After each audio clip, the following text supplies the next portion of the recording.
Let's speak specifically about, I mean, obviously we all want to, it's a me problem, right? John, what about me? How is this going to of help me? course. So the last jobs report of 2024, it came in positive. More than 250,000 jobs were added, and the unemployment rate dropped from 4.2 to 4.1%. However, on the news, the stock market actually went down because this news likely means that the Fed is going to pause interest rate cuts again.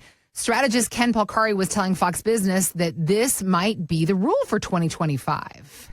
I don't think we're going to have a rate cut all year, quite honestly. And I've been saying it for a while. I think the data's been telling us that the Fed has been wrong. The bond market's been telling us that the Fed has been wrong. The labor market was not slowing the way that Jay Powell told us it was in September when he had to make that very bold 50 basis point rate cut. Made no sense. And now it makes even less sense. Ken's got thoughts. Woo, Polcari is on a roll. Look at this, man. He basically had a lot to say, but he's not incorrect. He's not incorrect. Okay. There's a lot of data out there that shows that basically the Fed has gotten it wrong when they were doing the rate cutting situation. So the market plummets because they want more free money. Let's be real, right? So who doesn't want to be able to go back and be able to get a home mortgage for 3% again, right? Right. Everyone wants that. All of us. Banks want to be able to create more money. Everyone that is has a company wants more free access to capital.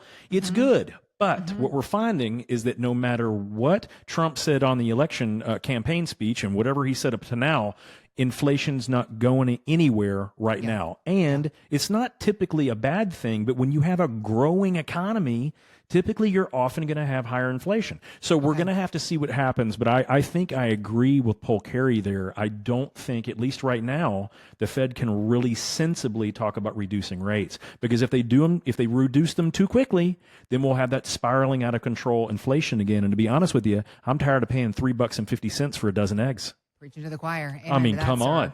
All right. I mean, I love omelets. This is a terrible thing in my family right now. We need that good, healthy protein. Come on, man. All right. So thinking about folks that you work with, folks 55 and older, folks who are thinking about retirement in the next 3 to 5 to 10 years or already retired. There was this survey from Global Atlantic Financial Group finding that people of this age group, 55 to 75, 60% of them would rather protect their existing savings than seek growth on their wealth, understandably, because of phase of life. But thinking about, I want to bring all of this together, thinking about what Ken was talking about. If interest rates stay where they are, does this open up new opportunities? How do we find a balance with everything that's shaken up right now? Yeah, I think this is really interesting. So when 6 out of 10 people nearing retirement age say that, hey, they would much rather have some security, they'd much rather have protection of their money than growth, there's something about that may be a little bit of a paradigm shift. And I'm not saying it's good or bad. Okay. But think about that. I remember a story that Jack Bogle told years ago. Jack Bogle was the founder of Vanguard Funds, which kind of revolutionized a lot of investing for most of us, Americans. And crazily, he told a story about a billionaire talking to basically a common worker who had saved a couple $100,000, and the billionaire was kind of being hoity-toity and kind of snooty, and the worker just kind of looks up and says, Mr. Billionaire, there's one thing that I'll have that you'll never have. And the billionaire responds, what could that possibly be? Right. And the worker said, enough. He already has enough. He doesn't need to make $1 billion. That's not how it works. You can listen to countless Sammy Hagar songs and Brad Paisley songs and Kenny Chesney songs talking about the simple life and how good it can be. Guys, this is probably what this tells me more than anything. 60% of those getting closer to retirement polled in the survey says, hey, I think I might have enough. And why would they have enough? Because the market, up until, we got some volatility now, but the market has been pretty good over the past decade, and people are sitting on top of close to the highest amount of money they've ever had. Now, I find this really interesting because also when you look at people out there, we do not have the pensions that we used to have. So that's troublesome, right? We have had higher inflation and things like that, but people just said, listen, I just don't want to lose it again. Maybe they're cautiously optimistic about this administration too, and they're just thinking, hey, I just don't want one bad day to start a new civil war or one bad tweet to cause China to cause another Cold War. I would much rather just protect what I got. And guys, there has probably been I can't think of too many other environments which were as attractive as they are right now to put some safety nets on portfolios. We still have pretty high interest rates. I mean, money markets are still paying 4.5% to 5% in some cases, which is really good. But the crazy thing is you don't have to be that conservatively safe. You can put safety nets and hedges on your portfolio and still earn, Heather, 7, 8, 9, 10%. There was a gentleman that I talked to the other day. We had put him in an account that was secure on the downside. He got 13% return over this past year. He was like, oh my gosh, John, I can't believe. I was like, hey, it's not that the product is that great. It's the fact that the period of time that we owned it was really good. And this year he's deciding, hey, do I want to do this again, or do I want to pull my money out and go into NVIDIA or Microsoft or Apple?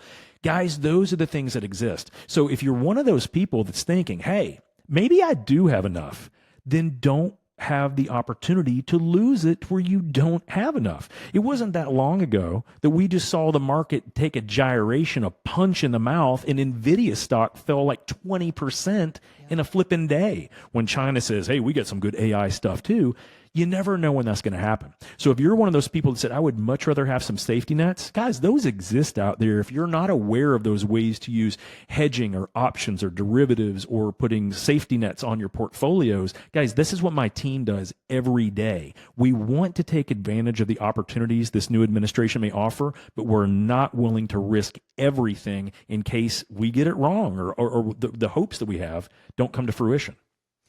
RetirementSolutionShow.com is where to start the conversation with John and his team at J. Hagan Capital, understanding the safety net options that you have, understanding the idea that you don't want to lose all your money again, because for so many people of a certain age, John, we remember 2008. Of course. We also... there has been some talk about, are we getting greedy as a society because of this incredible bull run that we still, for all intents and purposes, we're still on. Absolutely. And for those that are close to retirement, is there an essence at all of, oh God, is it coming?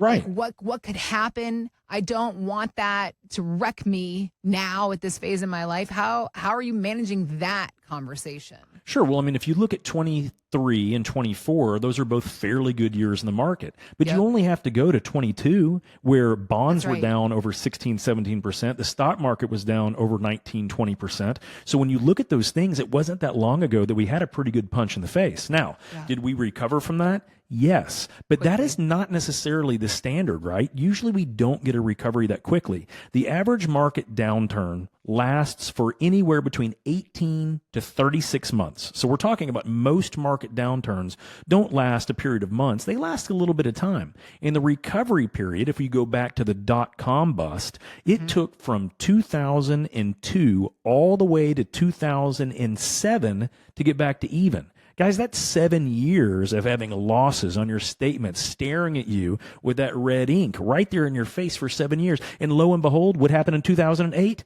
Boom. They took it right back. If you had invested in the NASDAQ in the year 2000, you did not get your money back until 2017, Heather. 2007, that's 17 years that you did not have the same type of money you had in 2000. Now, if you're a younger investor, like most of us were back then, and you can afford to hold on and you didn't freak out and throw in the towel, did you get your money back? Yeah. And from 2017 to right now, did the market go up tremendously more than that? It absolutely did. But what if you were thinking about retirement and you needed to pull an income? You just wanted to live off of 4 or 5, 6% a year. And people say, John, all the time, no, you can't live off 6%. You absolutely can get 5, 6, 7% on your money that you can spend and work on in retirement if you have the right strategy around it. You can't do that with a basket of tech stocks. You have to understand, if you want a higher income stream, you can create that, but it requires a different strategy. But people don't want to wait 13, 14, 15, 17 years to get back to even. They want to be able to retire. So that is where that concept and that whole strategy and that story of Jack Bogle saying, hey, listen, guys, you just got to know, you already won the game. You could literally retire tomorrow if you understood one word: enough. If you have enough, the question is, what are you willing to do to protect it? Because one other sage or oracle is Warren Buffett. And Warren Buffett says the same thing. He says, never risk what you can't afford to lose to gain what you don't need. Think about that. Never risk what you can't afford to lose to gain what you don't need. That's just a lot more words to basically say, hey, dude, you got enough. Why don't you just put some protections in place and start planning the way you want to enjoy your money, your wealth, the fruits of your labor? Do that. And guys, if we all did that, I think we'd be in a much better position. This is why at my office, this is what we talk with people about. It's not about being the richest person in the graveyard. It's like, what do we really need? What is your enough? How much income do we want to spend monthly? Do you want to go to Madrid? Do you want to have a Mediterranean cruise? Do you want to have a lake house where the grandkids can come see you every summer and you can teach them how to fish and dive off the docks? Those are the things we want to deal with. It's not just finances. It's using our finances to create the lifestyle that we've always dreamed about, or if we haven't started dreaming about it yet, maybe we start today. Do you have enough to create the lifestyle that you want for yourself and your family in your retirement years? Let's get to work crunching the numbers and showing you what your options are. Increasing your safety, decreasing your risk, creating income streams for your retirement. These are all of the factors that go into the plans they build at J. Hagan Capital and that they can build for you as well. Get started on that conversation. Visit us today, retirementsolutionshow.com.